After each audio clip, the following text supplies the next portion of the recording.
चलिए बच्चों आगे चलते हैं। Next is Maxwell Boltzmann distribution law. थोड़ा सा टफर साइड का टॉपिक है और सही कहूं तो ऐसे कोई जेई मेन और JEE even IIT advance specific topic तो नहीं है, लेकिन ओलंपियाड वगैरह में इस पर काफ़ी सारी बातें पूछ सकते हैं, इसलिए पढ़ा रहा हूँ। जो स्पेसिफिकली जेई मेन की पढ़ाई कर रहे हो वो ऑफकोर्स बेटा इस टॉपिक को छोड़ सकते हैं, इवन 15 मिनट्स आगे किसका भी सकते हैं, वीडियो को 15 मिनट आगे किसका सकते हैं, मुझे नहीं, ठीक है। तो क्या लॉ है बेटा सुनिएगा।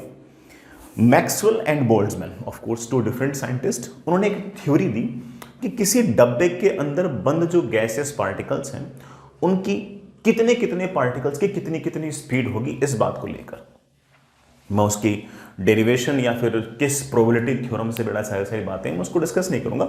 मैं सिर्फ ये डिस्कस कर रहा हूं कि आखिर वो इक्वेशन क्या है जिससे हम पार्टिकल्स की स्पीड के बारे में हल्का फुल्का आइडिया दे सकते हैं। जैसे Maxwell and Boltzmann suggested that कि किसी कंटेनर या रूम के अंदर ऑफ कोर्स खूब सारे पार्टिकल्स हैं और अलग अलग स्पीड से भाग रहे हैं बेटा, ठीक है, अलग अलग स्पीड से भाग रहे हैं। कितने पार्टिकल कितनी स्पीड से भाग रहे हैं इस बात को लेकर उन्होंने एक मैथमेटिकल इक्वेशन दी। हमें हल्की फुल्की उस मैथमेटिकल इक्वेशन का आइडिया होना चाहिए, एग्जैक्टली आया ना, लेकिन फिर भी हमें आइडिया होना चाहिए। So Maxwell and Boltzmann gave an idea about speed of gaseous molecules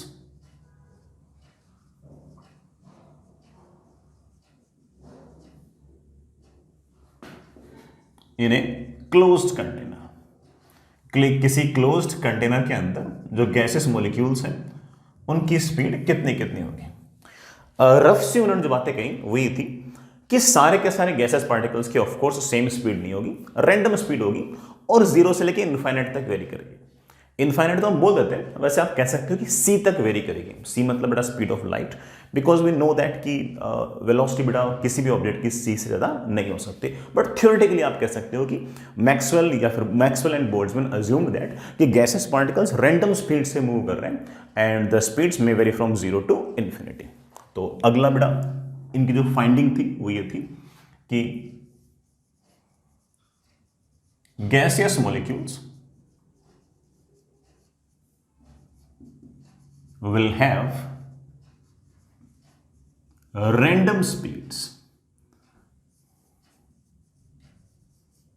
will have random speeds, and of course these speeds will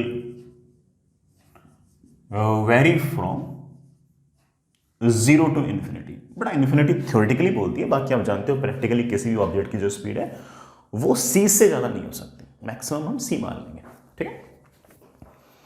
अगली बात उन्होंने कहा कि जितना ज्यादा टेम्परेचर होगा, वैसे तो पार्टिकल्स की गैसेस पार्टिकल्स की स्पीड जीरो से लेकर इन्फिनिटी तक होगी, लेकिन जितना ज्यादा टेम्परेचर होगा उतने ही ज्यादा पार्टिकल्स की स्पीड जो होगी वो हायर रेंज की तरफ होगी, और टेम्परेचर जितना कम होगा ज्यादा से ज्यादा पार्टिकल्स जो स्पीड है वो लोअर साइड में होगी। थ्योरेटिकली तो अब भी बड़ा सारे सारे पार्टिकल्स की जो स्पीड है वो जीरो से लेकर इन्फिनिटी तक है, लेकिन टेम्परेचर ज्यादा तो ज्यादा से ज्यादा नंबर ऑफ पार्टिकल्स के पास स्पीड ज्यादा होगी, टेम्परेचर कम तो ज्यादा से ज्यादा नंबर ऑफ पार्टिकल्स के पास स्पीड जो होगी वो कम होगी। तो अगली बात जो मैक्सवेल डिस्ट्रीब्यूशन लॉ से आती है वो ये आती है कि at high temperature more molecules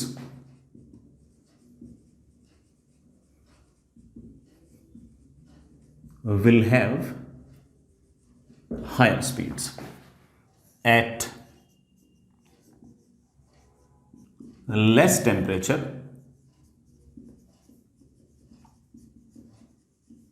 more molecules will have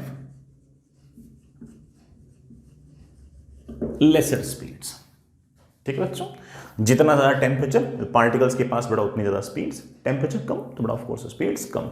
but theoretically आप अब भी कह सकते हो कि ज्यादा से ज्यादा जो पार्टिकल्स हैं उनके पास स्पीड ज्यादा रहेगी या कम रहेगी, इस बात पर डिपेंड करता है कि इस गैस का टेम्परेचर ज्यादा है या कम है, ठीक है। आगे चलें। अब मैक्सवेल डिस्ट्रीब्यूशन लॉ का जो ग्राफ आता है या फिर पहले जो इक्वेशन आती है पहले हम उसको देखते हैं।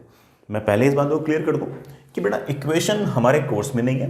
मैं तो सिर्फ और सिर्फ कुछ ओलंपियाड लेवल के जो बच्चे हैं जिनको बहुत ही डिटेल में कोई बात जाननी हो उनके लिए ये थोड़ी सी बातें कर रहा हूं, ठीक है। तो चलिए सुनिएगा, छोटी सी बात है बेटा। वाई एक्सिस के अंदर मैं एक फंक्शन प्लॉट कर रहा हूं पार्टिकल की स्पीड का, जिसे मैं d n upon d v कह रहा हूं। ये d n upon d v क्या है मैं भी समझा दूंगा। और इस तरफ आपके पास v होगी। एक्स एक्सिस के अलोंग स्पीड है और वाई एक्सिस के along d n upon d v है, ठीक है। और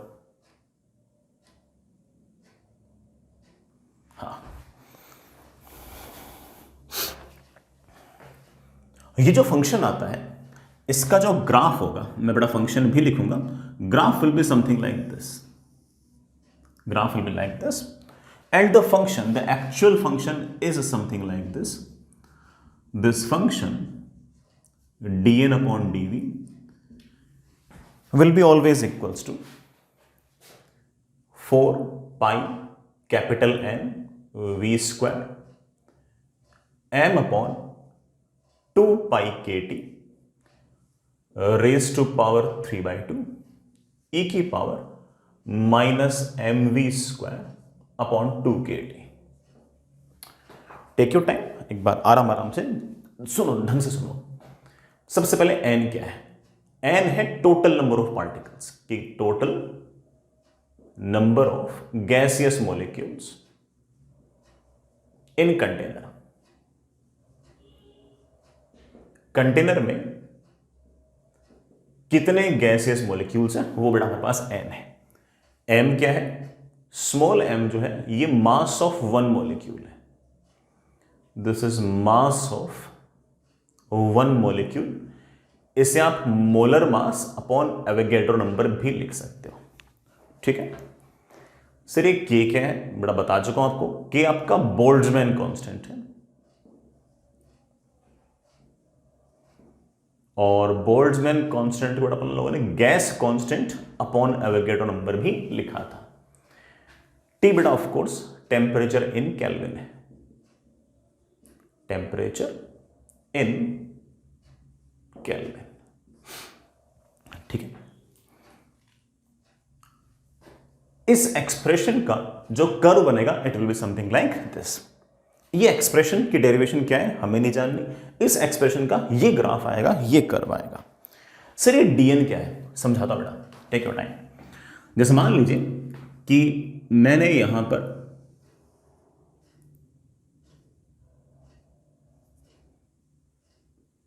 v डिस्टेंस पर जाकर एक वर्टिकल कट लगाया, ठीक है बच्चों। तो ये जो हाइट है ये आप जानते हो, ये हाइट आपके पास dn अपॉन dv है, ये बड़ा आपका v था। फिर आपने अगला कट जो है वो बच्चों v प्लस dv पे लगाया, तो ये जो थिकनेस है छोटी सी, ये बड़ा आपके पास dv है। ये जो हाइट है ये आपके पास dn अपॉन dv है। तो बेटा आपको हल्की फुल्की बड़ा कैलकुलस तो आती है, हल्की फुल्की बड़ा इंटीग्रेशन वगैरह का आपको आइडिया है। आप इसे एक रेक्टेंगुलर स्ट्रिप मान सकते हो और इस रेक्टेंगुलर स्ट्रिप का जो छोटा सा एरिया आएगा, ये एरिया आएगा of course length into width. Length है dn अपॉन dv और विड्थ है बेटा ऑफ कोर्स dv। dv से dv क्या हो गया? कैंसिल। मेरे पास ये आ गया dn। सर ये dn क्या है? dn भाई n तो पूरे नंबर ऑफ पार्टिकल थे, dn जो है वो उन पार्टिकल्स की संख्या है जिनकी स्पीड जो है वो v से लेकर v प्लस dv के बीच में वेरी कर रही है। या फिर ऐसे कह दो कि ये उन पार्टिकल्स की संख्या है जिनकी स्पीड लगभग लगभग v के बराबर है। तो ये जो छोटा सा एरिया है, ये जो स्ट्रिप का जो छोटा सा एरिया है, ये हमें देगा this is number of gases molecules, it is number of gaseous molecules having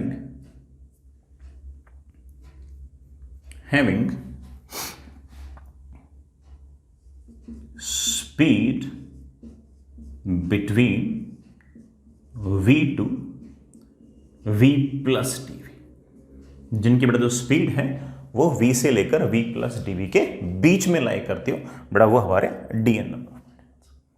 fair enough.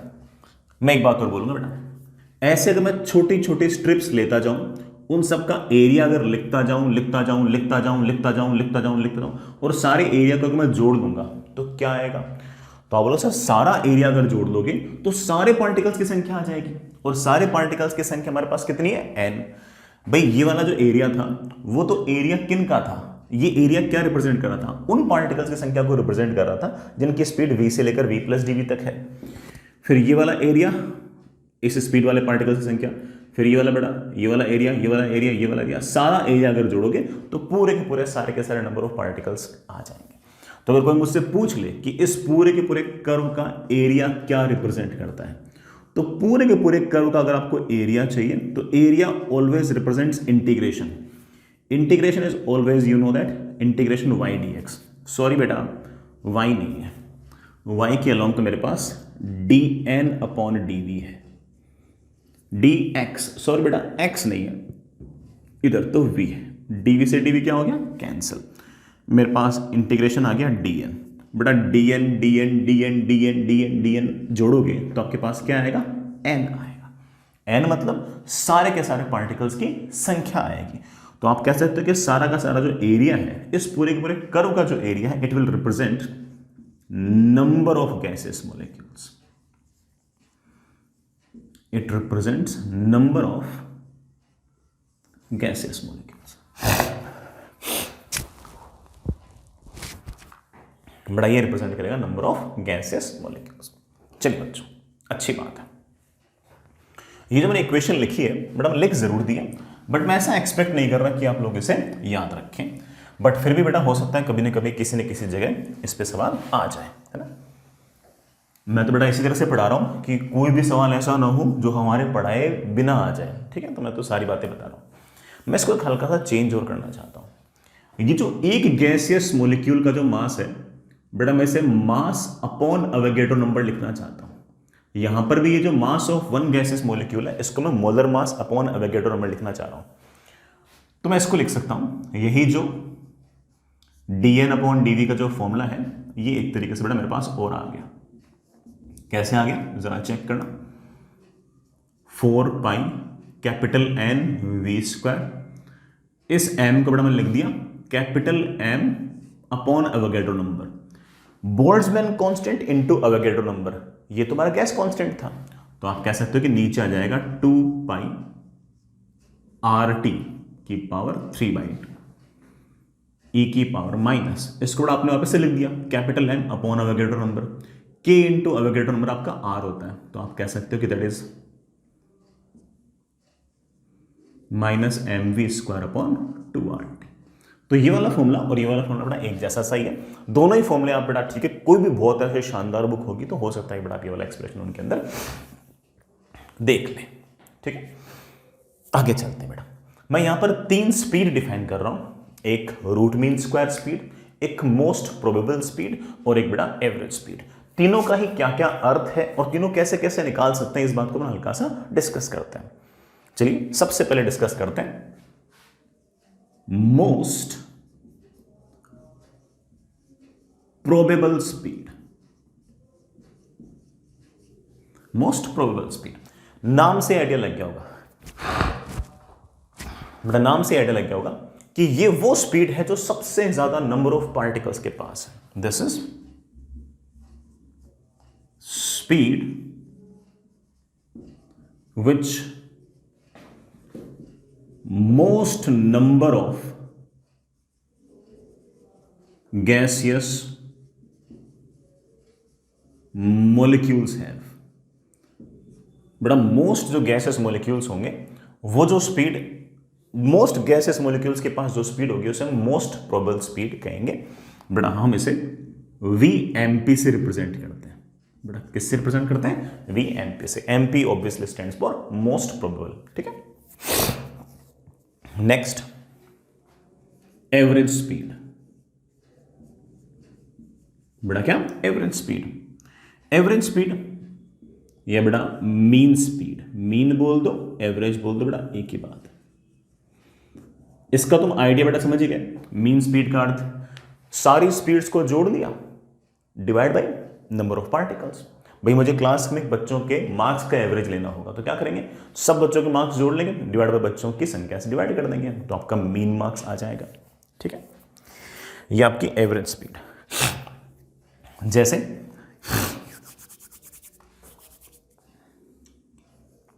अगर आपको एवरेज स्पीड निकालनी है तो आप इसका एक फॉर्मूला यूज कर सकते हो। किसी भी फंक्शन का अगर एवरेज निकालना हो तो एक फॉर्मूला यूज कर सकते हो।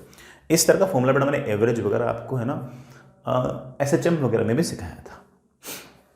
कैसे, v स्पीड है मल्टीप्लाइड बाई कितने गैसियस मॉलिक्यूल्स के पास ये स्पीड है, सबको जोड़ लो डिवाइडेड बाई सारे के सारे गैसियस मॉलिक्यूल्स की संख्या। फिर से सुनना, अगर मुझे एवरेज मार्क्स चाहिए तो 5 नंबर मल्टीप्लाइड बाई ये 5 नंबर कितने बच्चों के आए, फिर ऐसे करते करते सबको जोड़ दो। जोड़ना मतलब बेटा क्या हो गया, इंटीग्रेशन डिवाइड बाय टोटल बच्चों की संख्या। बिल्कुल उसी तरह से ये v स्पीड मल्टीप्लाइड बाय ये v वाली स्पीड कितने मॉलिक्यूल्स के पास है उनसे मल्टीप्लाई कर दो, उन सबको जोड़ लो डिवाइड बाय टोटल जो पार्टिकल्स की संख्या है उनसे डिवाइड कर दो। तो जब भी v एवरेज निकालना हो तो ये वाला फॉर्मूला आप यूज कर सकते हैं। ठीक है, मैं इसकी और भी फील दिला सकता हूं, रुकना एक बार ना। इसी तरह से मैं एक टर्म और डिफाइन कर रहा हूं, that is root mean square speed. बड़ा इसे हम VRMS भी कहते हैं। हालांकि इसका जो अर्थ है ना वो जस्ट उल्टा है, पहले स्क्वायर फिर मीन फिर रूट। इसका कहने का अर्थ है मतलब अगर आपको VRMS निकालना हो तो सबसे पहले जो भी आपकी स्पीड है उसका स्क्वायर कर लो। बेटा क्या कर लो, स्क्वायर कर लो। फिर मीन ले लो, बेटा मैंने मीन लेना तो मैं सिखा रखा है, मल्टीप्लाइड बाई ये वाली स्पीड का स्क्वायर किन पार्टिकल्स का है उन पार्टिकल्स की संख्या से मल्टीप्लाई कर दो, इसका integration divide by integration dn। Sir पहले आपने स्क्वायर किया, अब आपने मीन ले लिया, आखिर में क्या लोगे, रूट। आखिर में बेटा मैं ले लूंगा रूट। ये है आपका VRMS, ये है बेटा आपका VRMS। तो जब भी बेटा पार्टिकल्स की संख्या बहुत ज्यादा हो तो आप इस तरह से मोस्ट प्रोबेबल एवरेज स्पीड और रूट मीन स्क्वायर इस तरह से डिफाइन कर सकते हो।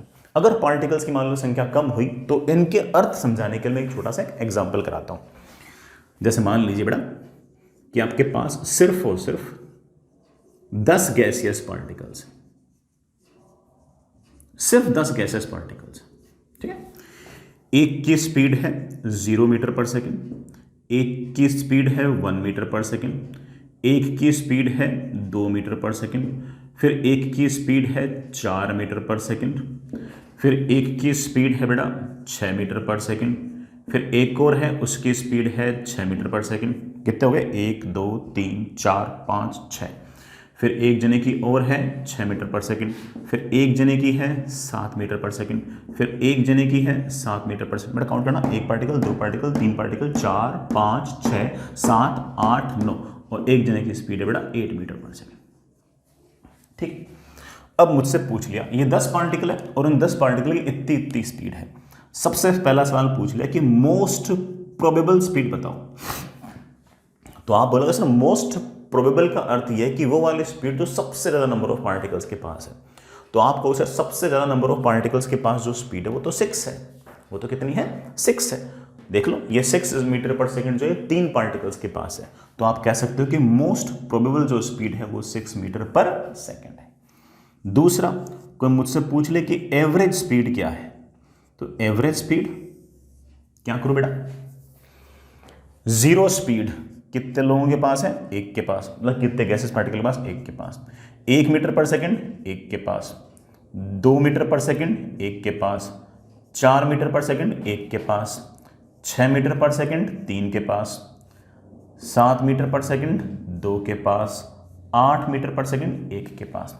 देखो ऊपर यही तो किया मैंने, particles speed multiplied by particle की संख्या, फिर जोड़ लिया, divide by total number of particles बेटा कितने हैं, 10। ये इंटीग्रेशन है और ये बेटा सिंपल अपना अलजेब्रा है। कहानी तो बेटा वही है।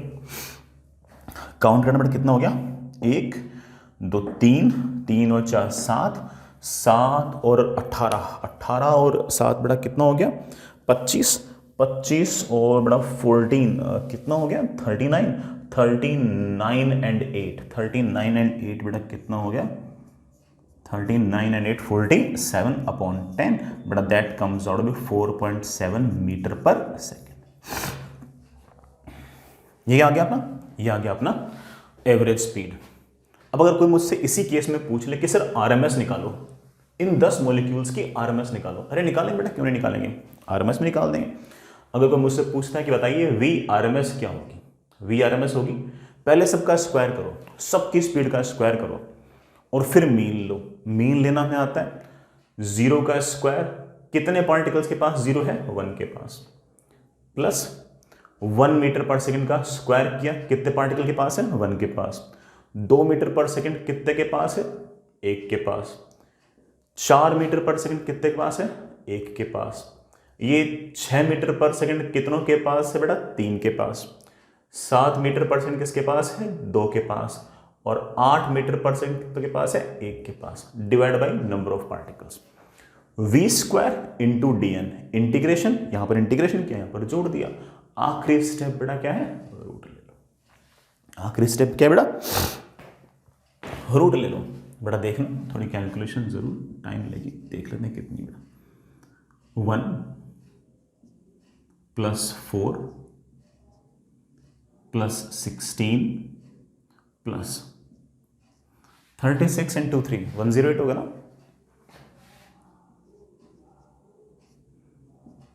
49 × 2 कितना बेटा 98 + 64 अपॉन 10। कर लेना इसको सोल्व, इतने मीटर पर सेकंड बेटा ये आपकी वीआरएमएस।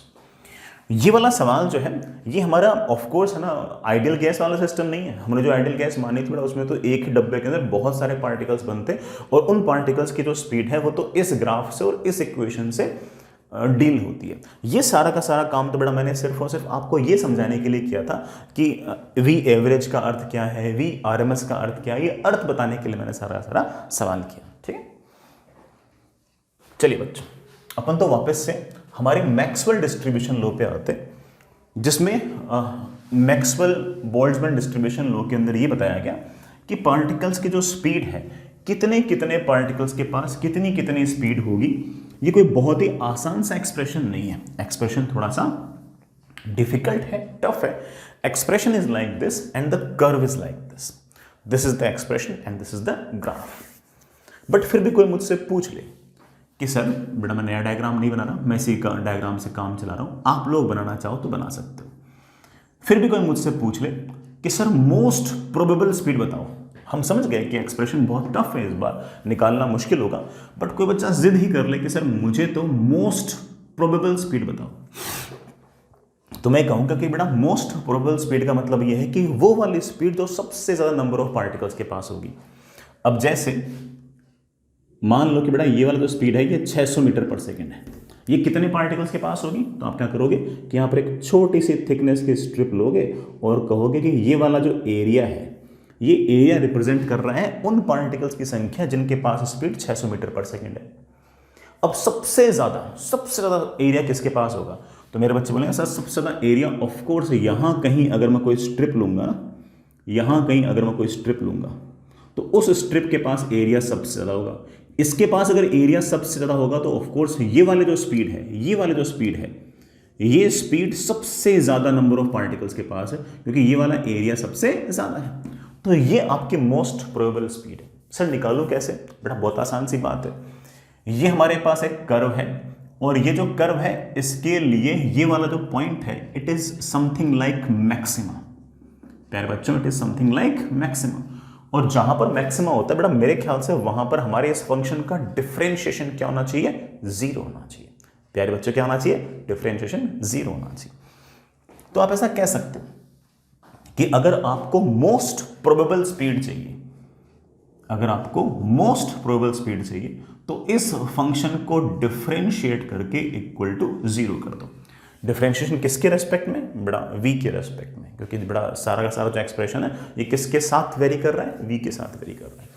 जो कांस्टेंट है बेटा बाहर निकाल लो, 4 कांस्टेंट, पाई कांस्टेंट, n कांस्टेंट। अरे बेटा ये भी कांस्टेंट है, m/2π/kt की पावर 3/2, ये सब कांस्टेंट है, multiplied with this into this. इसमें भी v है, इसमें भी v है। एक फंक्शन मल्टीप्लाइड विथ दूसरे फंक्शन से डिफरेंशिएट करना है। पता नहीं बेटा आपको याद है या नहीं है, मुझे जरूर याद है। कैसे करते थे डिफरेंशिएट? पहले को वैसा का वैसा लिख दो, दूसरे को डिफरेंशिएट कर दो, फिर दूसरे को वैसा वैसा लिख दो और पहले को डिफरेंशिएट कर दो। आई रियली होप आपको याद होगा। तो मैं इसको बिल्कुल वैसे का वैसा लिख रहा हूं, e की power -mv² / 2kt multiplied by v² का डिफरेंशिएशन, v² का डिफरेंशिएशन है 2v, प्लस v² को वैसा का वैसा लिख दिया और इसका डिफरेंशिएशन बड़ा आपको आना चाहिए। इसका डिफरेंशिएशन होगा e की पावर -mv² / 2kt। खत्म नहीं हुआ। अब बड़ा ये अंदर वाले का डिफरेंशिएशन और करना पड़ता था। अंदर वाले का डिफरेंशिएशन करने के लिए तुम जानते हो कि माइनस तो आएगा ही आएगा, m/2kt, v² का डिफरेंशिएशन आएगा 2v। ये लो बेटा, ऐसा आएगा। And we want it to be 0, तो बड़ा इन दोनों को 0 करते हैं, अभी करते हैं बेटा।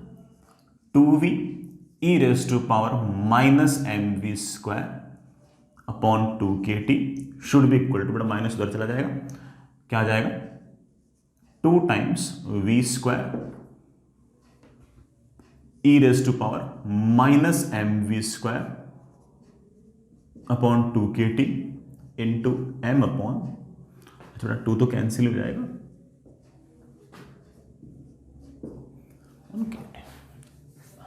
बेटा एक v भी रहेगा। इस v से ये वाला v cancel, e⁻⁻ something, e⁻⁻ something भी कैंसिल। ठीक है बच्चों, इस मेरे पास आ गया है v² इज इक्वल्स टू 2, तो ठीक है बेटा, that is 2 times kt upon m।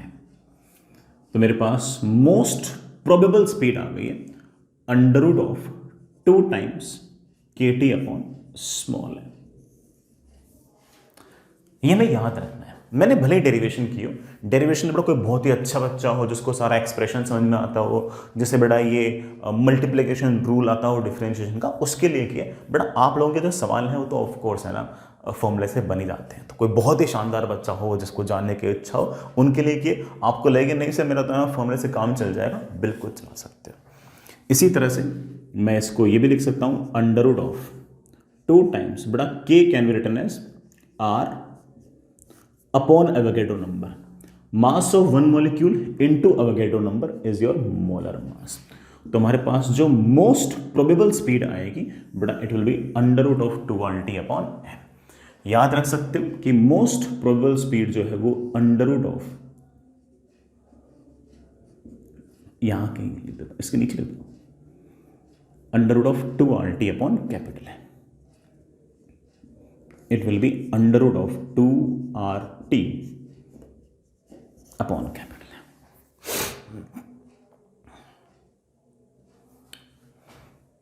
ठीक है बच्चों, आगे चलिए ये मोस्ट प्रोबेबल स्पीड है। इसी तरह से कोई बच्चा पूछ ले कि सर मैं एवरेज स्पीड कैसे निकालूंगा। अब बेटा देखो, मैं सिर्फ लिखना सिखा रहा हूं, मैं ये नहीं कह रहा कि मैं आपको करके दिखा सकता हूं। मैं सिर्फ और सिर्फ आपको लिखना सिखा रहा हूं कि यार कैसे एवरेज स्पीड का एक्सप्रेशन लिख सकते हो। हम उस एक्सप्रेशन को सॉल्व कर पाए न कर पाए वो अलग बात है। तो फिर भी कोई मुझसे पूछ ले कि sir how will you find average speed, तो I have some plan. Average speed का फॉर्मूला मैंने मेरे बच्चों को सिखा रखा है, VDN integration upon integration dn। कैसे करेंगे बड़ा, dn लिखने के लिए इस dv को ऊपर ले आओ। जैसे मैं ऊपर लेके आ गया, मेरे पास आ गया that is integration of 4 pi capital N v² तो बेटा है ना, एक v बेटा पहले से v³ हो जाएगा, v³ m अपॉन 2π/kt की power 3/2 into e⁻⁻mv² upon 2kt dv को बेटा ऊपर लिया अपॉन इंटीग्रेशन dn। बेटा इंटीग्रेशन dn तो n ही आएगा, D N number of particles जोड़ोगे तो total number of particles n आएगा। n कांस्टेंट बेटा बाहर आते हैं कैंसिल, जो एक्सप्रेशंस बेटा कांस्टेंट उनको बाहर निकाल लो। v की वैल्यू बेटा कहां से कहां तक वेरी करेगी, आप बोलो सर 0 से लेके इन्फिनिटी तक v की वैल्यू वेरी करेगी। तो मैंने v को जैसे ही बेटा 0 से लेके इन्फिनिटी तक वेरी कराया, मैं इसको इंटीग्रेट नहीं कर पा रहा बेटा, मैं इसका फाइनल आंसर लिखा हूं कि आंसर विल बी रफली बेटा under root of 8RT upon pi capital M. R is of course gas constant, capital M is of course the molar mass of the gas, and it can also be written as under root of 8 kT upon pi small m. Small m is of course mass of one gaseous molecule. ठीक है, इसमें root में 2 था बड़ा, उसमें 8 by pi है। 8 by pi is of course slightly bigger than 2, तो आप कह सकते हो कि आपकी जो एवरेज स्पीड आएगी बेटा वो यहां कहीं है। आपकी जो एवरेज स्पीड आएगी बेटा वो यहां कहीं आएगी, और उसकी जो वैल्यू है it will be under root of 8RT upon pi है। फिर ना मैंने सिर्फ और सिर्फ इंटीग्रेशनल एक्सप्रेशन छोड़ा है, उसके लिए मैं बेटा पहले बोल चुका हूं कि हमारे लेवल पे ये इंटीग्रेबल नहीं है, बट फिर भी अगर मान लो कभी आगे जाके आप इस तरह के इंटीग्रेशन पढ़ते हो तो इंटीग्रेशन करने के बाद आपका फाइनल एक्सप्रेशन ये आएगा। फिर ना इसी तरीके से अगर कोई मुझसे पूछ ले है बेटा, कोई हमसे पूछ ले कि आरएमएस स्पीड कैसे निकालोगे, तो I have some plan. RMS का अर्थ क्या है, पहले स्क्वायर लो बेटा, स्पीड का स्क्वायर कर लिया, फिर मीन कैसे लेते हैं, इनटू डीएन, कहां इंटीग्रेशन अपॉन इंटीग्रेशन डीएन, आखिर में क्या करेंगे रूट। सर ये डीएन कहां से लिखूं बेटा, यहां से लिख, इस डीवी को ऊपर ले जा, इस एक्सप्रेशन को उठा के यहां रखते हैं। जैसे तो बेटा एक्सप्रेशन को यहां उठा के रखा, तेरे पास आ गया अंडर रूट ऑफ, लो बेटा इंटीग्रेशन डीएन तो तुम जानते हो बेटा एन आएगा, इंटीग्रेशन ऑफ बेटा क्या आएगा 4 pi capital N, v square बेटा ये था, एक वी स्क्वायर और आ गया, वी की पावर 4 एम अपॉन 2 पाई के टी की पावर 3/2 ई की power minus m v square upon 2 k T, बेटा ये डीवी आएगा ऊपर। बेटा वी की वैल्यू कहां से कहां तक इंटीग्रेट करनी है, तो आप बोलो सर ऑफ कोर्स 0 से लेके इन्फिनिटी तक इंटीग्रेट करनी है, तो आप बेटा वी की वैल्यू को 0 से लेके इन्फिनिटी तक इंटीग्रेट कर सकते हैं। इस पूरे के पूरे एक्सप्रेशन को सॉल्व करने के बाद बेटा मैं अगेन फिर से इस बात को बोल रहा हूं कि हमारे लेवल पर हमें इंटीग्रेशन कर नहीं सकते, हम तो कॉन्सेप्चुअली समझ रहे हैं कि यार आखिर वी आरएमएस का, वी एवरेज का, मोस्ट प्रोबेबल का क्या अर्थ था। अगर आप इस एक्सप्रेशन को सॉल्व करते हो तो हमारे पास वी आरएमएस की जो वैल्यू है बेटा वो वही आएगी जो हम पहले भी एक बार निकाल चुके थे, that is under root of 3RT upon M, या फिर बेटा under root of 3KT upon, या फिर बेटा अंडर रूट ऑफ 3p/ρ। तो हमारे पास जो आरएमएस आएगी वो इन दोनों से भी ज्यादा आएगी। 8 बाई पाई जो है ऑफ कोर्स 3 से छोटा ही है, तो आपका जो वी आरएमएस है बेटा वो यहां कहीं आ जाएगा। This will be your v RMS and v RMS will be under root of 3RT upon capital M. As you can see that कि मोस्ट प्रोबेबल से ज्यादा स्पीड एवरेज और एवरेज से आपके ज्यादा स्पीड वी आरएमएस। ये Boltzmann Maxwell distribution law था और यही मेन बेसिस था आपके इन सारे के सारी स्पीड्स को निकालने का। हमारे कोर्स में ये तीनों फॉर्मूले हैं, हमारे कोर्स में ऑफ कोर्स इसके डेरिवेशंस नहीं है, फिर भी बेटा मैंने आपको डेरिवेशंस कराई, इनके अर्थ बताए। मुझे ऐसा लगता है चाहे जे मेन का सवाल हो चाहे जे एडवांस के सवाल हो, इनके अर्थ पर सवाल पूछे गए हैं कि जिससे आपको सेंस पता हो, और सेंस पर काफी बार सवाल पूछे गए, तो इतना तो बेटा हम लोगों को आना चाहिए। ठीक है, तो प्लीज बेटा ये जो मैंने बताया सो कॉन्सेप्चुअली आना चाहिए, मैथमेटिकली तुम्हें वो चीज आए ना आए इससे बहुत बड़ा हमारे जेई पर फर्क नहीं पड़ता, हमारे ना जेई मेन पे फर्क पड़ता है ना ही जेई एडवांस पे फर्क पड़ता है, लेकिन हमें कम से कम सेंस पता होना चाहिए जितना मैंने वो क्लास में बताया। रही बात बेटा इनके सवालों की, तो मैं आपको बड़ा सवाल तो करा चुका हूँ, खास तौर से इस पे तो करा ही चुका हूँ, कैसे आर की वैल्यू SI यूनिट में यूज़ करते हैं, कैसे मोलर मास SI यूनिट में यूज़ करते हैं, बिल्कुल सारे के सारे सवाल बेटा मैंने कर रखे हैं। टेम्परेचर ऑफ कोर्स बेटा किस में यूज़ करते हैं, ठीक है, प्लीज बड़ा ये तीनों के तीनों फॉर्मूले याद रखें, ये हमारे काफी इंपॉर्टेंट है and I hope you like the derivation. ठीक है, आगे चलते हैं। चलिए बच्चों, एक हेडिंग लिखिए, that is mean free path. Mean free path के फॉर्मूले पे एक बार शायद 2 बार जेईई मेन में सवाल आ रखा है पिछले मेरे ख्याल 3-4 साल में। एक बार फिजिक्स में आ रखा है और एक बार केमिस्ट्री में आ रखा है। तो चलिए हम इसको हल्का सा डिस्कस करते हैं, इसका फॉर्मूला डिस्कस करते हैं, फॉर्मूला कैसा आता है, उसके पीछे क्या लॉजिक है, उस बात को भी डिस्कस करते हैं। सुनिए बेटा, मान लीजिए कि कोई गैसेस मॉलिक्यूल जो है वो of course her random possible direction में मूव कर रहा है। वो बेटा यहाँ से भागते भागते यहाँ गया, यहाँ पर कोई ना कोई टक्कर हुई, टक्कर से पहले उसने λ1 डिस्टेंस ट्रेवल की, फिर ये पार्टिकल इस तरफ भाग कर आ गया, फिर से टक्कर हुई, इस बार टक्कर तक उसने λ2 डिस्टेंस ट्रेवल की, फिर इस गैसेस पार्टिकल का किसी और गैसेस मॉलिक्यूल से टक्कर हुई और उसके बाद ये गैसेस पार्टिकल इधर भाग गया और अगली टक्कर से पहले इसने λ3 डिस्टेंस ट्रेवल की, फिर से किसी गैसेस मॉलिक्यूल से टक्कर हुई और बड़ा ये पार्टिकल चलते चलते यहाँ पर आ गया, इस बार इसने λ4 डिस्टेंस ट्रेवल की। 2 कंसेक्यूटिव कोलिजन्स के बीच में गैसेस मॉलिक्यूल कितनी डिस्टेंस ट्रेवल कर रहा है, it is known as free path, और उसका जो एवरेज है it is known as mean free path. तो बड़ा छोटी सी लाइन लिखिए, distance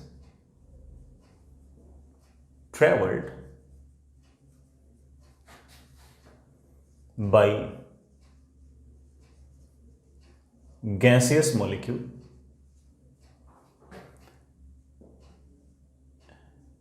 between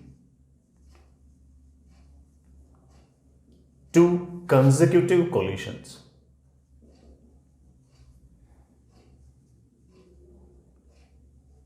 is known as free path। जैसे ये जो आपके λ1, λ2, λ3, λ4 है, ये सब आपके फ्री पाथ है। इन सब का जो एवरेज होगा that is known as mean free path. आगे लिखना बेटा, average of these free paths is known as mean free path, is known as mean free path। फिर हल्का सा इस बात को डिस्कस भी करते हैं कि हम आखिर मीन फ्री पाथ निकाल कैसे सकते हैं।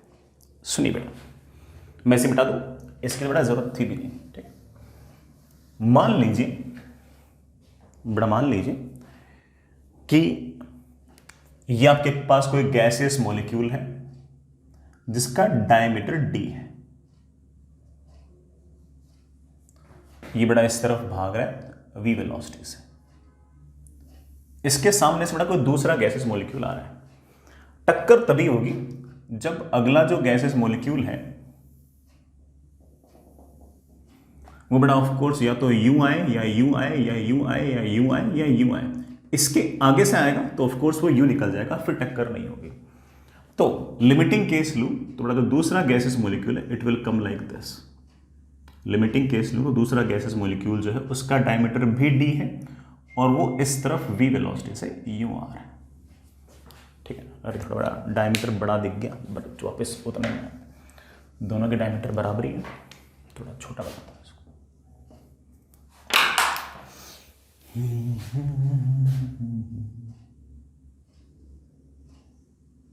ये हमारा दूसरा गैसेस मॉलिक्यूल, इसके पास बड़ा स्पीड v, इसका डायमीटर भी d। ये लिमिटिंग केस है जिसमें पार्टिकल आएंगे आएंगे आएंगे आएंगे आएंगे जस्ट टच करेंगे। अगर इससे नजदीक हुए तो ऑफ कोर्स कोलिजन होगा, इससे दूर होंगे तो बड़ा किसी प्रकार कोई कोलिजन नहीं होगा। अगर मैं इधर से देखूं तो मुझे ऐसा एक क्रॉस सेक्शन नजर आ रहा है बेटा, ऐसा एक क्रॉस सेक्शन नजर आ रहा है 2D ये जिसका डायमीटर जो है बड़ा, ये बड़ा कितना, इसका डायमीटर कितना d, इसका डायमीटर कितना d, तो इसका डायमीटर आ गया 2D, ऐसा क्रॉस सेक्शन नजर आ रहा है 2D। अब ठीक है, मैं ऐसा कह सकता हूं कि जो हमारी मीन फ्री पाथ होगी it will be inversely proportional to इसका एरिया। बेटा जी इस सर्कल का एरिया क्या होता है, पाई इंटू रेडियस का स्क्वायर। बेटा डायमीटर अगर 2d है तो रेडियस कितना होगा d, तो पाई d स्क्वायर। अब जरा सोचो बेटा ये वाली बात कैसे बोली, हमारा जो मीन फ्री पाथ है वो इनवर्सली प्रोपोर्शनल टू ये वाला एरिया होगा, क्योंकि हम जानते हैं कि बेटा ये वाला एरिया जितना कम होगा, बेटा ये वाला एरिया जितना कम होगा कम होगा कम होगा, इनके टकराने की प्रोबेबिलिटी उतनी कम होगी। मोलिक्यूल्स ऑफ कोर्स जितने ज्यादा बड़े होंगे वो उतना ही ज्यादा एरिया घेरेंगे, जितना ज्यादा एरिया घेरेंगे बीच रास्ते में दूसरे मोलिक्यूल के आने की प्रोबेबिलिटी उतनी ही ज्यादा होगी। दूसरे मोलिक्यूल के आने की प्रोबेबिलिटी जितनी ज्यादा होगी टक्कर से पहले तक डिस्टेंस उतनी ही कम ट्रेवल करेगा। तो आप कह सकते हैं कि ये जो लैम्डा मीन है, ये जो हमारा मीन फ्री पाथ है, ये इनवर्सली प्रोपोर्शनल टू ये क्रॉस सेक्शनल एरिया होना चाहिए। ये मान लीजिए कि दोनों मॉलिक्यूल के डायमीटर मैंने दुगने कर दिए। अगर ना मॉलिक्यूल के अगर डायमीटर अगर मान लो दुगने हो गए तो आपका जो एरिया होगा 4 गुना हो जाएगा। इसका मतलब जो मॉलिक्यूल है वो 4 गुना एरिया घेर रहे हैं। अगर 4 गुना एरिया घेर रहे हैं तो ऑब्वियस बात है कि अब वो 4 गुना मॉलिक्यूल रास्ते में आएंगे। 4 गुना मॉलिक्यूल अगर रास्ते में आएंगे तो एक टक्कर से दूसरे टक्कर के बीच का जो रास्ता था पहले अगर लैम्डा था तो अब वो लैम्डा बाई 4 हो जाएगा, क्योंकि अब बीच रास्ते में पहले अगर n नंबर ऑफ मॉलिक्यूल आ रहे थे तो अब n नहीं आएंगे, अब बड़ा 4n आएंगे। तो आप ऐसा कह सकते हो कि lambda mean is inversely proportional to area. तो पहली बात मैंने बस आ गया कि लैम्डा मीन जो है it is inversely proportional to pi d square. और दूसरी बात, lambda mean is inversely proportional to NV। Sir ये NV क्या है बेटा, NV है पार्टिकल डेंसिटी। ये है बेटा आपका पार्टिकल डेंसिटी, या फिर ऐसे बोल दो बेटा नंबर ऑफ गैसियस मॉलिक्यूल्स पर यूनिट वॉल्यूम। जरा सोचो बेटा, जितने ज्यादा मॉलिक्यूल्स पर यूनिट वॉल्यूम होंगे ऑफ कोर्स बेटा टक्कर की संभावना उतनी ही ज्यादा होगी। टक्कर की संभावना जितनी ज्यादा होगी एक टक्कर से दूसरे टक्कर के बीच डिस्टेंस उतनी ही कम होगी। तो इन दोनों फैक्ट को मिलाकर मैं लैम्डा मिनिमम का फॉर्मूला लिख रहा हूं बेटा। मैं तो सिर्फ और सिर्फ लॉजिक से एक्सप्लेन करने की कोशिश कर रहा था, हालांकि लिखना मुझे आखिर में फॉर्मूला ही था।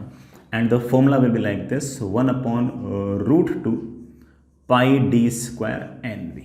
बेटा what is this NV? NV is number of particles per unit volume.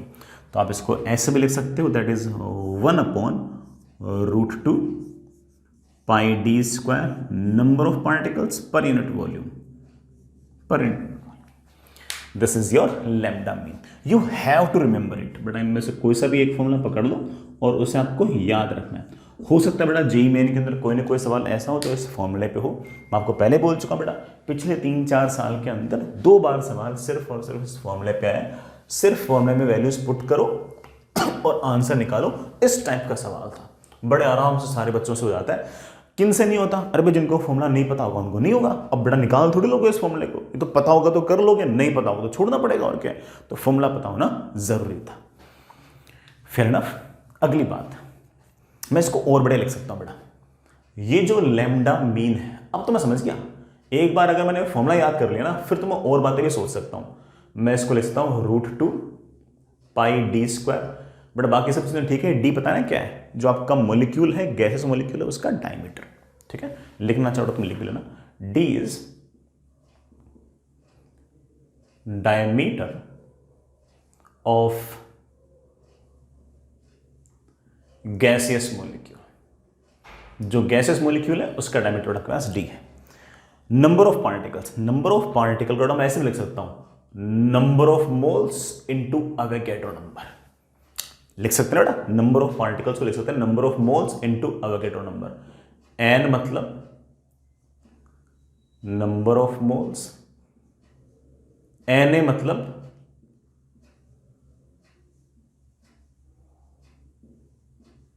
Avogadro number.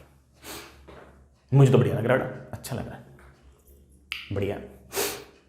और बेटा जो कन्वर्ट करना चाहो कर सकते हो, अब तो कुछ भी कर सकते हो बेटा, आप तो तुम्हारी जैसी मर्जी है। जैसे तुम बेटा नंबर ऑफ मोल्स को रिप्लेस करना चाहो तो PV is equals to nRT। n को तुम क्या लिख सकते हो, एन को प्यारे बच्चों तुम क्या लिख सकते हो, तो मेरे बच्चों मतलब एन को लिख सकता हूं PV upon R T, volume से बड़ा वॉल्यूम कैंसिल, मेरे पास एक फॉर्मूला और आ गया आर टी अपॉन √2 पाई डी स्क्वायर प्रेशर। इतने सारे फॉर्मूले याद नहीं करने बेटा, यूं मत सोच लेना कि अरे यार सर ने तो है ना जुल्म में डाल दिए, पता नहीं क्या क्या कर दिया। कोई सा एक याद कर लो, बाकी कन्वर्जन तुम्हें आते हैं भाई। पीवी इक्वल्स टू एनआरटी को पहली बार थोड़ी यूज कर रहे हो, ठीक है, पहले भी कर रखा है, कर लो बेटा, क्या दिक्कत है। ये हमारा क्या कहते हैं बेटा, मीन फ्री पाथ का फॉर्मूला है। You have to remember this formula, ठीक है बेटा। हालांकि मैंने इसके पीछे लॉजिक भी आपको बताने की कोशिश की है, बट आखिर में याद तो आपको फॉर्मूला ही करना पड़ेगा। Fair enough. एक बात और, जिस तरह से हमने मीन फ्री पाथ डिस्कस किया, वैसे ही एक टर्म और होती है, that is known as relaxation time. दो कंसेक्यूटिव कोलिशंस के बीच की जो डिस्टेंस है, दो कंसेक्यूटिव कोलिशंस के बीच की जो डिस्टेंस है, उसको ट्रेवल करने में कितना समय लगता है, मतलब दो कंसेक्यूटिव कोलिशंस के बीच का जो टाइम है, उसको हम बड़ा क्या बोलते हैं, रिलैक्सेशन टाइम, और उसके एवरेज को हम बोल देंगे मीन रिलैक्सेशन टाइम। तो जैसे बेटा मान लीजिए कि एक मॉलिक्यूल बड़ा यहां से चला, उसके यहां कहीं बड़ा कोई ना कोई टक्कर हुई, यहां से यहां तक का जो टाइम था बड़ा मान लीजिए τ1 था, फिर यहां से यहां तक गया, फिर से टक्कर हुई, अब बड़ा मान लीजिए टाइम लगा τ2, फिर से कोई ना कोई कॉलिशन हुआ, इस बार टाइम लगा τ3, फिर से कोई कॉलिशन हुआ, इस बार टाइम लगा बड़ा लेट्स से τ4। तो these τ1 τ2 τ3 τ4 are known as relaxation times, और इन सब का जो एवरेज होगा of course it is known as your mean relaxation time. तो आप कह सकते हो कि क्या कह सकते हो कि time interval between two consecutive collisions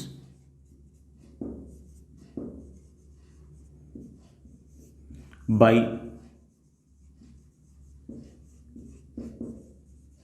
gaseous molecules is known as relaxation time. And we know that कि these τ1, τ2, τ3, τ4, all of them are your relaxation times. And the mean of all these and the average of all these is known as mean relaxation time.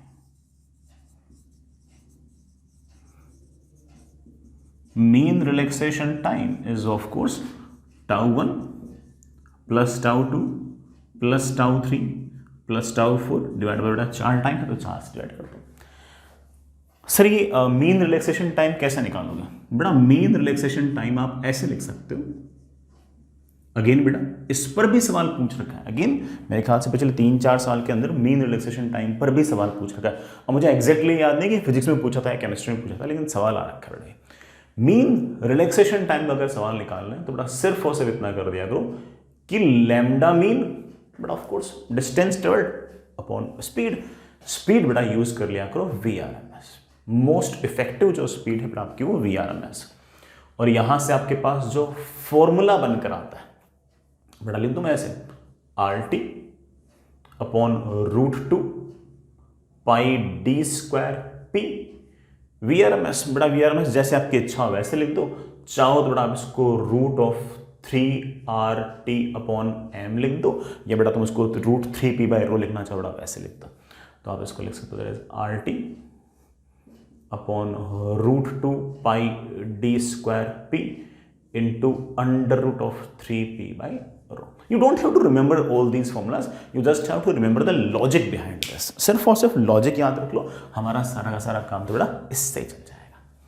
तो I hope बेटा दोनों फॉर्मूले तुम लोग याद रख लोगे, हमारा जो मीन फ्री पाथ है वो भी याद रख लोगे, और जो आपका बेटा रिलैक्सेशन टाइम जो इसका मीन है वो भी आप याद रख। मीन रिलैक्सेशन टाइम में सिर्फ और सिर्फ आपको याद रखना है कि लैम्डा मीन अपॉन VRMS, बाकी तो ठीक है। जिस एक्सप्रेशन में आपको बड़ा टेम्परेचर में चाहिए तो ऐसे लिखो, प्रेशर में चाहिए ऐसे लिखो, तो तुम सोच लिया करो, उसमें कोई बहुत बड़ा टास्क नहीं है, ठीक है। तो सारे याद नहीं करने, उनमें से सिर्फ और सिर्फ बड़ा कोई ना कोई एक एक्सप्रेशन ही आपको याद करना होगा, ठीक है। आगे चलते हैं, चलिए बच्चों आगे चलते हैं, एक टाइप ऑफ फॉर्मूले पे कुछ सवाल करते हैं। बड़ा एक फॉर्मूला है मैंने आपको शायद बताया भी था कि PV is equals to NRT जो है हम उसको एक स्टाइल से और लिख सकते हैं। हम PV is equals to NRT को pressure, volume, number of moles और टेम्परेचर को रिलेट करने वाले जो हमारे पास इक्वेशन है P into V is NRT. बड़ा प्रेशर ठीक है, वॉल्यूम ठीक है, number of moles can always be written as mass upon molar mass into RT. बड़ा मैं अगर m को ऊपर लगाऊं तो मेरे पास आ गया P into M is mass upon volume into RT. ठीक है बच्चों, मास अपॉन वॉल्यूम को हम पहले से पहचानते हैं, बड़ा दैट इज डेंसिटी, और हम कह सकते हैं कि P into M is equals to rho RT. ये एक तरह से हमारा PV is equals to NRT का एक तरह से अल्टरनेट है, और मैं ये भी कहूंगा कि आप इसे याद रखें, PM is equals to rho RT. Gases के अंदर प्रेशर और डेंसिटी आपस में एक दूसरे से रिलेटेड होती है, और इस तरह से रिलेटेड है PM is equals to rho RT. जो लिक्विड्स होते हैं बड़ा उनके अंदर डेंसिटी मोर और लेस सेम ही रहती है। जैसे वाटर की अगर बात करें तो बड़ा उसकी डेंसिटी 1000 kg पर मीटर क्यूब। आपको प्रेशर जितना लगाना है उतना लगा दो, वाटर की डेंसिटी तो मोर और लेस 1000 kg पर मीटर क्यूब ही रहेगी। लेकिन गैसेस के ऊपर अगर हम प्रेशर बढ़ाएंगे तो उनका वॉल्यूम घट जाएगा, और वॉल्यूम घट जाएगा तो ऑफकोर्स डेंसिटी बढ़ जाएगी। तो प्रेशर बढ़ाने पर डेंसिटी बढ़ती है अगर बड़ा बाकी सारे के सारे पैरामीटर्स सेम है तो गैसेस के अंदर आप याद कर सकते हो कि प्रेशर और डेंसिटी आपस में इस तरह से रिलेटेड है। This is of course for gases. बड़ा चैप्टर का नाम ही काइनेटिक थ्योरी ऑफ गैसेस है, तो ऑफ कोर्स बड़ा हम गैसेस की तो बात कर रहे हैं। So PM is equals to rho RT. P is pressure, M is molar mass, rho is density, R is gas constant and T is temperature in Kelvin. Liquids के अंदर डेंसिटी बेटा मोर और लेस फिक्स ही रहती है, आपको जितना pressure लगाना है उतना प्रेशर लगा दीजिए, लिक्विड्स की डेंसिटी में कोई खास फर्क नहीं आता। बट गैसेस के अंदर हम कह सकते हैं कि प्रेशर बढ़ाने पर डेंसिटी बढ़ेगी, प्रेशर घटाने पर डेंसिटी घटेगी, अगर बाकी सारे पैरामीटर फिक्स हैं तो एक छोटी सी बात लिखता हूं बेटा, in liquids density doesn't change much with pressure। बेटा प्रेशर के साथ डेंसिटी लिक्विड्स के जो कुछ खास चेंज नहीं होती, बट गैसेस में हो सकती है। इन गैसेस बेटा मोलर मास तो वैसे गैस का फिक्स है, R बेटा वैसे कांस्टेंट है। अगर टेम्परेचर फिक्स हो गया तो हम कह सकते हैं कि प्रेशर बढ़ाने पर डेंसिटी बढ़ेगी, बल्कि मोर स्पेसिफिकली ऐसे कह सकते हैं कि प्रेशर को डबल करने पर डेंसिटी डबल होगी। तो in gases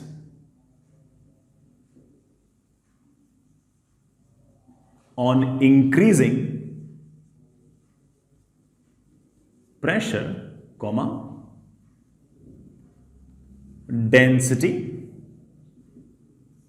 increases, and when I say increases I really mean that कि प्रेशर को दुगना करने पर डेंसिटी दुगनी होगी। अगर आप प्रेशर को बेटा P से अगर 2P कर दोगे तो उस ऑब्जेक्ट की बेटा डेंसिटी जो होगी वो रो से 2 रो हो जाएगी। बड़ा प्रेशर दुगना करने से ऑफ कोर्स हर तरफ से आपने फोर्स बढ़ा दी है, तो वो जो आपका गैस होगा उसका वॉल्यूम घट जाएगा, वॉल्यूम घट जाएगा तो डेंसिटी बढ़ जाएगी। तो गैसेस में बड़ा ये वाली अच्छी इक्वेशन है, PM is equals to rho RT, हमें याद रखनी है, हमारे कई सवालों के अंदर ये काम आ सकती है। ठीक है,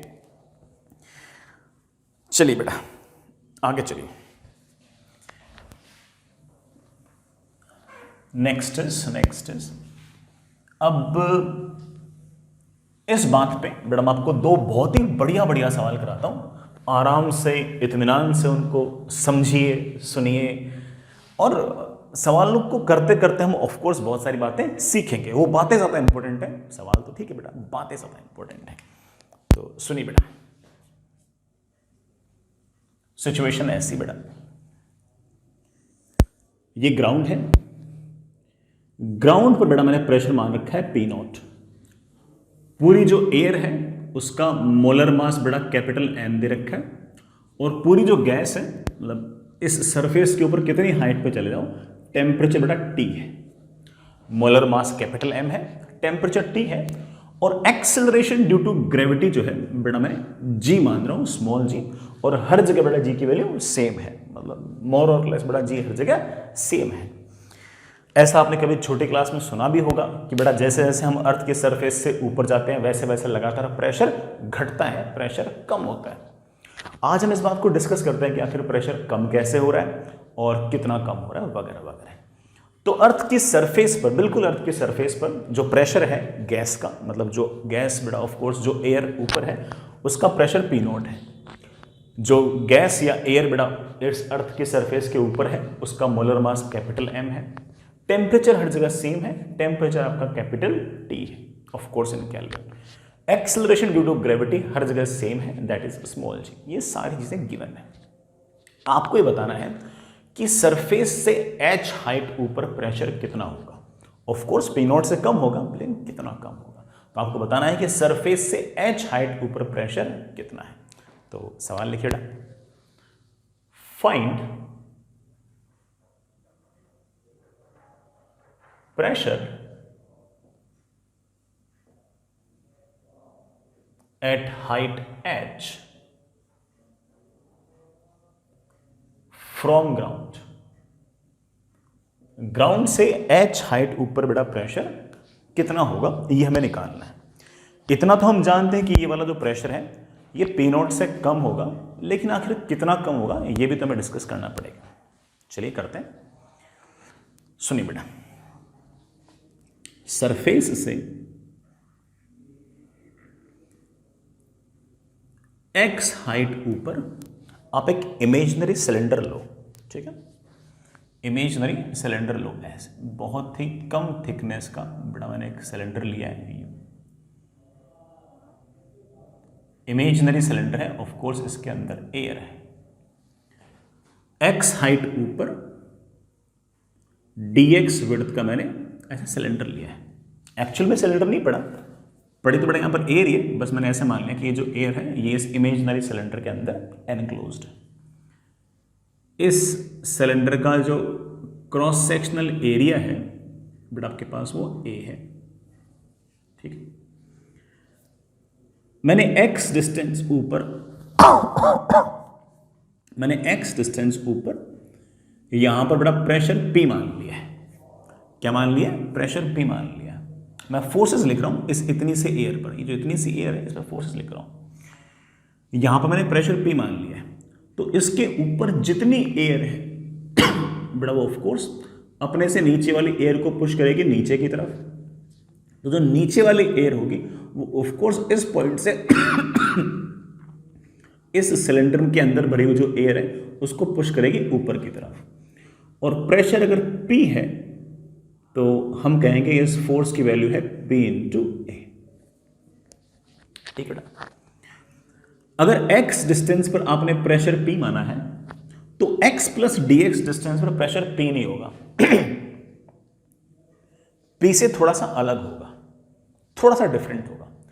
तो मैंने कह दिया कि अगर x डिस्टेंस पर प्रेशर P है तो x प्लस dx हाइट पर प्रेशर P प्लस dP है। इतनी सी हाइट चेंज पर इतना सा प्रेशर का चेंज है। सर आपने तो कहा था कि ऊपर जाएंगे तो प्रेशर घटेगा। सर यहां पर तो आपने P प्लस dP लिख दिया बेटा, वो इसलिए कि dP जो पॉजिटिव भी हो सकता है नेगेटिव भी हो सकता है। dP तो चेंज इन प्रेशर है एंड वी नो दैट कि change in pressure can be positive can be negative, हमें इतना सोचने की जरूरत नहीं है। तो यहां पर इस जगह मैंने प्रेशर P प्लस dP मान लिया है। ऑफ कोर्स इसके ऊपर जितनी एयर है वो बड़ा mg के कारण आना चाह रही होगी नीचे की तरफ, तो यहां वाली एयर उसको धक्का देगी ऊपर की तरफ, तो ऊपर वाली एयर इसको धक्का देगी नीचे की तरफ। तो इसके ऊपर जितनी भी एयर है वो ऑफ कोर्स बड़ा इस सिलेंडर के क्रॉस सेक्शन के थ्रू इस एयर पर धक्का लगा रही है नीचे की तरफ, and that force is of course P plus dP into area. Fair enough. इसके अंदर जो एयर भरी पड़ी है उसका mg भी लिखो बेटा, उसका mg में लिख सकता हूं इस पॉइंट पर एयर की डेंसिटी। अब ऑफ कोर्स बेटा मैं जानता हूं कि यहां से यहां प्रेशर का चेंज है, प्रेशर का चेंज है तो डेंसिटी का भी चेंज होना चाहिए। लेकिन मेरे बच्चे कहेंगे सर ये हाइट का डिफरेंस इतना छोटा है कि ये प्रेशर का डिफरेंस बहुत छोटा है, और अगर प्रेशर का डिफरेंस बहुत छोटा है तो मोर और लेस हम प्रेशर सेम मान सकते हैं, तो हम डेंसिटी भी सेम मान सकते हैं। ऐसे तो है नहीं कि मैंने यहां और यहां डेंसिटी सेम मान ली, मैंने सिर्फ इतनी सी थिकनेस के अंदर तो डेंसिटी सेम मानी है, और वो तो मान ही सकते हैं क्योंकि जानबूझ के हमने इनफाइनाइटली स्मॉल सिलेंडर लिया ही इसलिए था कि हम हर जगह प्रेशर सेम मान सकें, सॉरी हर जगह डेंसिटी सेम मान सकें। तो इसके अंदर जो एयर भरी पड़ी है उसकी डेंसिटी में लिख दी रो इनटू बड़ा volume, volume is of course cross sectional area into thickness. ये तो हो गया इसके अंदर भरी हुई जो गैस है उसका मास इनटू जी, काम बन गया अपना तो काफी हद तक। अब काफी हद तुम्हारा काम बन गया। हम जानते हैं कि हमारी जो एयर है ये कहीं नहीं जा रही, सवाल में कुछ नहीं बोल रखा, तो ऑफकोर्स बड़ा हम क्या मान के चलेंगे कि बड़ा सारे के सारे जो एयर है वो इस तरह से स्टेशनरी है, और अगर इस तरह से रेस्ट पे है तो ऑफकोर्स बड़ा ये इक्विलिब्रियम पे होना चाहिए, और अगर इक्विलिब्रियम पे होना चाहिए तो ऊपर का फोर्स बराबर नीचे का फोर्स। ऊपर क्या लग रहा है, आप कहोगे सर ऊपर की तरफ लग रहा है P इंटू ए, नीचे की तरफ लग रहा है P plus D P into A plus M G बेटा कितना है rho into A into D X, ये तो बड़ा वॉल्यूम इंटू डेंसिटी, ये तो mass into G. Area area area cancel, P से बड़ा P कैंसिल, और dP की वैल्यू बेटा मेरे पास आ गई है minus rho into G into D X. देखो बेटा माइनस आ गई, ये माइनस साइन तो तुम एक्सपेक्ट भी कर रहे थे बेटा, तुम्हारी भी एक्सपेक्टेशन इसी तरह से थी कि सर जैसे जैसे जैसे ऊपर जाऊंगा वैसे वैसे लगातार प्रेशर घटेगा, तो dP की बेटा वैल्यू क्या आनी चाहिए थी, नेगेटिव आनी चाहिए थी, नेगेटिव आ भी रही है। चलिए बच्चों, अब सर मुझे dP नहीं चाहिए, प्रेशर चाहिए, P चाहिए बेटा, P चाहिए तो इंटीग्रेट कर दो, तो मैं भी करता हूं इंटीग्रेट। लेकिन इंटीग्रेशन में हम फंस जाएंगे, हम इस G को तो बाहर निकाल सकते हैं लेकिन रो को बाहर नहीं निकाल सकते इंटीग्रेशन से। सर रो को बाहर क्यों नहीं निकाल सकते बेटा, जैसे जैसे ऊपर जाओगे वैसे वैसे प्रेशर चेंज होगा तो डेंसिटी भी तो चेंज होगी, तो आप डेंसिटी को बाहर निकाल नहीं सकते। कोई बात नहीं, जो टर्म्स दे रखी हैं इस एयर की बरा जितनी टर्म्स दे रखी हैं, तो क्या डेंसिटी को रिप्लेस करने का कोई जुगाड़ है क्या आपको? हाँ सर बिल्कुल है। इस डेंसिटी को मैं ऐसे लिख सकता हूं कि Pm is equals to rho R T. यहां पर जो प्रेशर है बड़ा मोर और लेस P तो मान ही सकते हैं, प्रेशर पता है, जो गैस है उसका मोलर मास पता है, R पता है, टेम्परेचर भी दिया हुआ है, तो हम बड़े आराम से ऐसे कह सकते हैं कि dP can be written as minus density, density can be written as बड़ा क्या Pm upon RT into G into D X. हमारा काफी हद तक काम बन चुका है। आप इसे लिख सकते हो कि dP upon P is equals to minus mg upon RT into D x.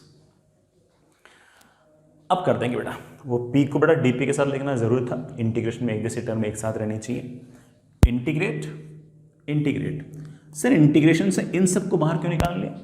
हर जगह मोलर मास सेम, हर जगह स्मॉल g की वैल्यू सेम, टेम्परेचर बेटा सेम, ये सवाल में दे रखा था। R बेटा वैसे ही कांस्टेंट है। सबसे नीचे वाले पॉइंट पर जहां पर x की वैल्यू 0 थी बेटा, वहां पर प्रेशर आपका P0 था। चलते चलते चलते चलते मैंने आपसे h हाइट पर बेटा, कितनी हाइट पे, h हाइट पर प्रेशर पूछा है, तो x की वैल्यू जब h हो जाएगी उस टाइम पर प्रेशर कितना होगा, लेट से P होगा। डन हो गया। dP अपॉन P का इंटीग्रेशन बेटा मेरे पास आएगा ln P, लिमिट कहां से कहां तक बेटा, P0 से P तक, माइनस mg अपॉन RT बेटा कांस्टेंट है, dx का इंटीग्रेशन आएगा x कहां से कहां तक, 0 से h। बेटा एक बार P को P रखो, एक बार P0 रखो और ढंग से लिमिट्स पुट करो। मैंने अगर ढंग से लिमिट्स पुट की, it gives me ln P minus ln P0 is minus mg upon RT, x की बेटा एक बार वैल्यू h, एक बार 0। मैं इसको बड़े आराम से लिख सकता हूं ln P upon P0 is minus mg upon RT into h। और यहां से हम बड़े आराम से लिख सकते हैं कि प्रेशर की वैल्यू आ गई है P is equals to P0 E raise to power minus M G H upon R T. ये लीजिए बेटा, किसी भी हाइट h पर आपका प्रेशर ये है, और इससे आपने ये भी देख लिया होगा कि जैसे जैसे आप ऊपर जाओगे बेटा h की वैल्यू बढ़ेगी, h की वैल्यू बढ़ेगी तो ऑफ कोर्स प्रेशर की वैल्यू लगातार एक्सपोनेंशियली डिक्रीज होगी। कैसे डिक्रीज होगी? एक्सपोनेंशियली डिक्रीज होगी। तो आप बेटा इस तरह से बड़े आराम से प्रेशर निकाल सकते थे। मेन चीज ये एक्सप्रेशन नहीं है बेटा, मेन चीज तो ये है कि आपको ये बात समझ में आएगी कैसे हमने न्यूटन लॉज ऑफ मोशन लगाया, कैसे हमने इक्विलिब्रियम की इक्वेशन लिखी, और कैसे हमने बड़ा अगेन जो डेंसिटी थी उसको प्रेशर के टर्म्स में लिखा और इंटीग्रेट किया। इस तरह के सवाल अगेन हम कई जगह फेस कर सकते हैं। ऐसा चलो मैं आपको एक सवाल और भी करके दिखा सकता हूँ, है ना, आप बड़ा एक सवाल और करके दिखा सकता हूँ। लेकिन एक बात और कर दूँ, ये प्रेशर हमने बेटा एच के टर्म्स में लिख तो दिया, अगर कोई हमें कह दे कि इसका ग्राफ प्लॉट कर दो तो हम तो ग्राफ भी प्लॉट कर देंगे। ये रहा प्रेशर और ये रही हाइट h, h की वैल्यू 0 तो प्रेशर की वैल्यू P0, और उसके बाद लगातार एक्सपोनेंशियली डिक्रीज हो रही है। तो आप कह सकते हो कि graph will be something like this, graph will be something like this, exponentially decreasing kind of the function. ठीक है बच्चों, आगे चलें। तो हाइट के साथ बेटा आपका जो प्रेशर है वो लगातार इस तरह से एक्सपोनेंशियली डिक्रीज हो रहा है। चलिए बेटा,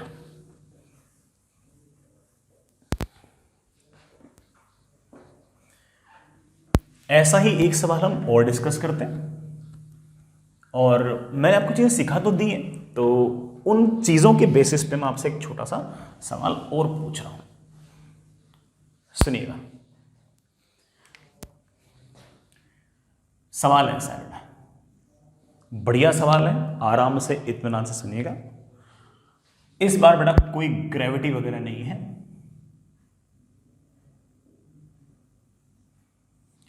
आपके पास बेटा ये एक हॉरिजॉन्टल ट्यूब है, हॉरिजॉन्टल ट्यूब है बेटा इस तरह से, इसके अंदर गैस भरी पड़ी है बेटा, इसके अंदर कोई ना कोई गैस है।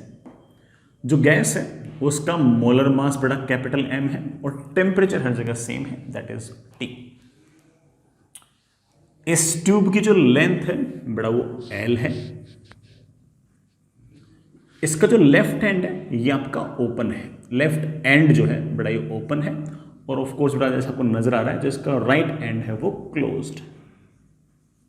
ठीक है, आपने क्या किया कि इस पूरी की पूरी ट्यूब को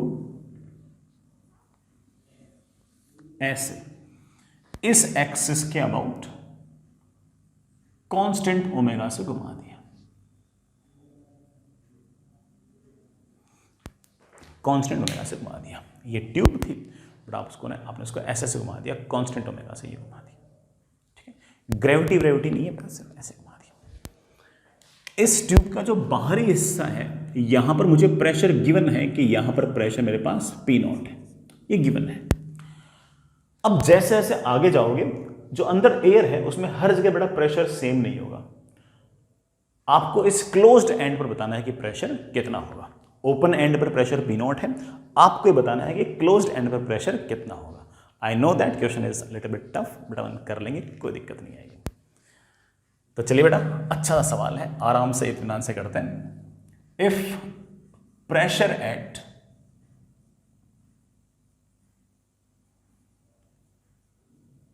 open end is P0,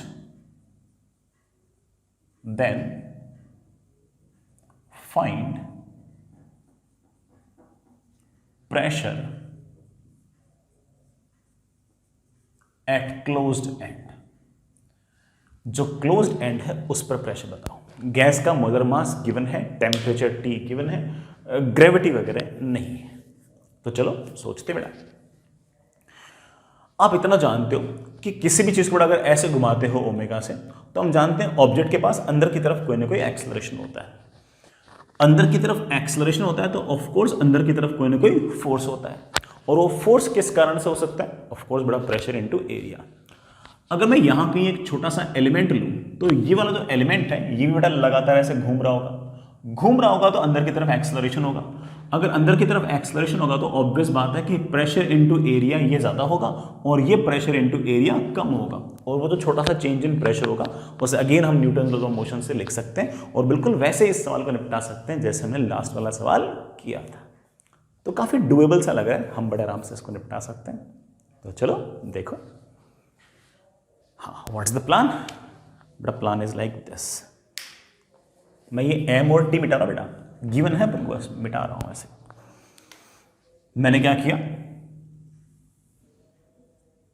यहां से x डिस्टेंस दूर गया और ऐसे एक इमेजिनरी कट लगाया,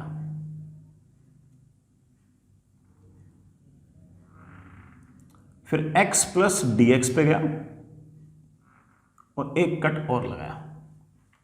ऑफ कोर्स बेटा यहां पर एयर भरी पड़ी है, ऐसी कोई नई चीज नहीं है, एयर भरी पड़ी है और इसकी जो थिकनेस है ये बेटा आपके पास dx। मैं इसके अंदर जो एयर भरी पड़ी है बेटा मैं उसकी डेंसिटी एक बार के लिए मैं रो मान लेता हूं। मैं नहीं कह रहा बेटा, मुझे पता है सवाल कि रो कितना है, मैंने मान लिया कि रो है। और अगर मैं इसके अंदर जो भरी पड़ी गैस है उसका अगर मैं मास लिखना चाहूं तो छोटा सा मास होगा dm। अगर मैं क्रॉस सेक्शनल एरिया a मान लूं, बेटा क्रॉस सेक्शनल एरिया सवाल में गिवन नहीं था, तो ये छोटा सा मास जो एयर का होगा वो होगा रो इंटू बेटा ये वाला वॉल्यूम। वॉल्यूम होगा cross sectional area into thickness, thickness is of course dx। Now we know that कि ये जो थोड़ा सा मास है गैस का ये बेटा लगातार ऐसे घूमे जा रहा है, ऐसे x रेडियस में लगातार घूमे जा रहा है। और अगर x रेडियस में अगर लगातार घूमे जा रहा है तो जरूर इसके पास सेंटर की तरफ कोई ना कोई एक्सेलरेशन होना चाहिए, एंड वी नो दैट कि that acceleration is of course omega square into x। अगर अंदर की तरफ एक्सेलरेशन है इट ऑब्वियसली मीन कि अंदर की तरफ कोई ना कोई फोर्स है। वो फोर्स कौन सा हो सकता है अभी देखते हैं। बेटा मैं x डिस्टेंस पर प्रेशर मान रहा हूं P, तो x प्लस dx डिस्टेंस यहां पर बेटा मैं प्रेशर मान रहा हूं P प्लस dP। थोड़ा सा x का चेंज होगा तो थोड़ा सा प्रेशर का चेंज होगा, फिर ना सर आपको कैसे पता कि प्रेशर बढ़ रहा है? बेटा पता होता नहीं, मान लिया है ना। ये dP आपका पॉजिटिव भी आ सकता है, नेगेटिव भी आ सकता है, डिपेंडिंग ऑन कि बेटा न्यूटन्स लॉ ऑफ मोशन हम कैसे लगाते हैं। तो चलो मैं आपको फिर से एक बार डायग्राम बना के दिखा देता हूं। यहां से x डिस्टेंस दूर ये मेरे पास क्रॉस सेक्शन, बेटा ये वाला क्रॉस सेक्शन मैंने a मान लिया, ये मैंने थिकनेस मान ली है dx। इसके अंदर बड़ा गैस भरी पड़ी है, ठीक है। x डिस्टेंस पर मैंने प्रेशर P मान लिया है, तो जो इसके लेफ्ट वाले जो गैस होगी वो इसको पुश करेगी ऐसे, किस फोर्स से? Of course pressure into area. बड़ा फोर्स का तो फॉर्मूला यही है, pressure into area.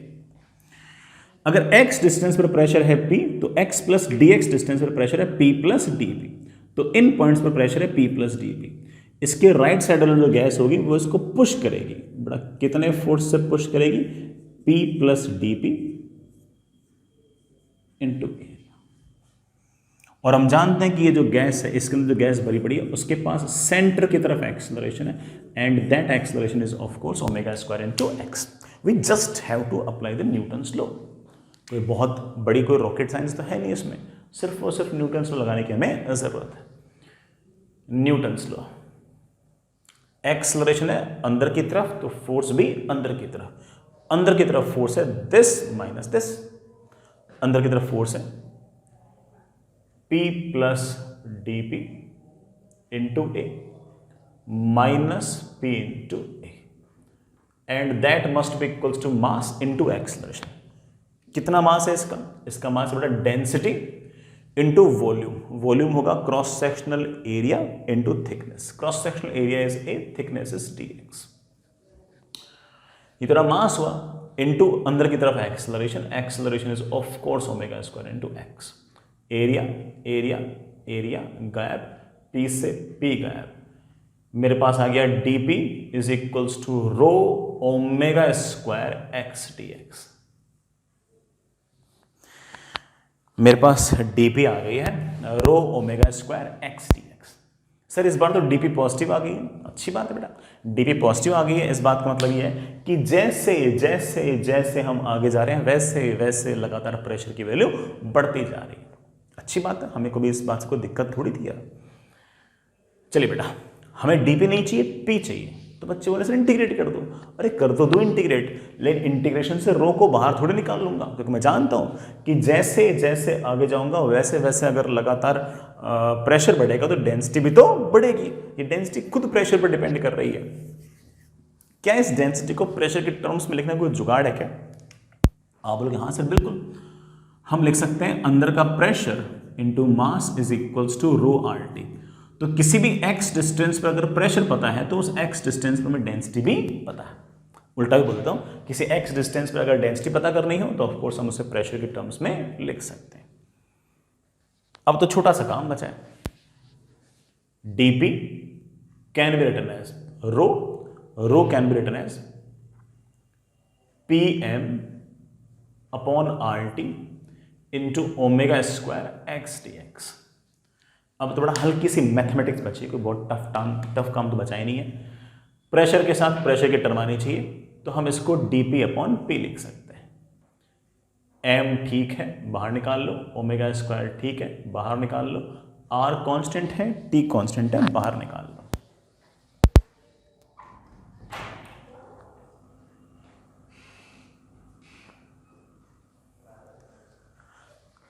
M constant है, बाहर निकाल लो, ओमेगा स्क्वायर कांस्टेंट है, बाहर निकाल लो, R कांस्टेंट है, बाहर निकाल लो। सिर्फ और सिर्फ आपके पास ये x dx की टर्म्स ऐसे अंदर रहने वाली बच गई। इंटीग्रेट इंटीग्रेट, x की वैल्यू जब 0 थी इस पॉइंट पर, तो आपका जो प्रेशर था वो P नॉट था, और मुझे प्रेशर कहां पर निकालना है? जहां पर x की वैल्यू L हो। तो जहां पर x की वैल्यू L होगी मैंने वहां पर प्रेशर को P लिख दिया है। Not that tough integration, it's very simple integration बेटा। कोई बहुत ज़्यादा टफ इंटीग्रेशन लग तो नहीं रही बेटा, आसान से इंटीग्रेशन लग रही है, बड़े आराम से कर देंगे अपन तो।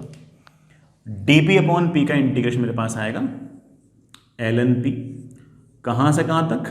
P नोट से P, that is M omega square upon RT। x dx का इंटीग्रेशन बड़ा of course x square by 2, कहाँ से कहाँ तक? 0 से L। बेटा एक बार लिमिट्स पुट कीजिए, एक बार P को P पुट कीजिए, एक बार P नॉट पुट कीजिए। आपको बड़ा लिमिट्स मैंने लगाना सिखा रखी है बड़े आराम से। जैसे मैंने पुट किया ln P minus ln P not is equals to M omega square upon 2RT। बेटा वो 2 को बाहर निकाल लिया, x को एक बार L रखो, एक बार 0 रखो। यहां से बेटा मेरे पास आ गया ln P upon P not is M omega square L square upon 2RT। चलिए बच्चों आगे हमारा आंसर, हमारे पास आंसर आ गया pressure is of course P not into E raise to power M omega square L square upon 2RT। ये बड़ा हमारा आंसर है, P is equals to P not E raise to power M omega square L square upon 2RT। तो किसी भी बड़ा इस and पर अगर प्रेशर निकालना हो तो हम इस तरह से न्यूटन्स लॉ का यूज करके बड़े आराम से इस तरह के सवालों को निपटा सकते हैं।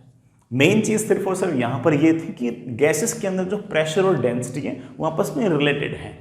यही अगर सवाल फ्लूइड वगैरह में होते तो हम बड़े आसानी से करते, तो बड़ा हम कहते हैं डेंसिटी कांस्टेंट है, बाहर निकाल लो। यहाँ पर डेंसिटी कांस्टेंट नहीं थी, डेंसिटी खुद प्रेशर पर डिपेंड कर रही थी, तो हल्का सा हमें सोचना पड़ा। But again not that tough कि हम इसमें कोई खास बिफर जाए, परेशान हो जाए, ऐसी कोई चीज़ इसमें नहीं थी। I hope you get the point. आगे चलें।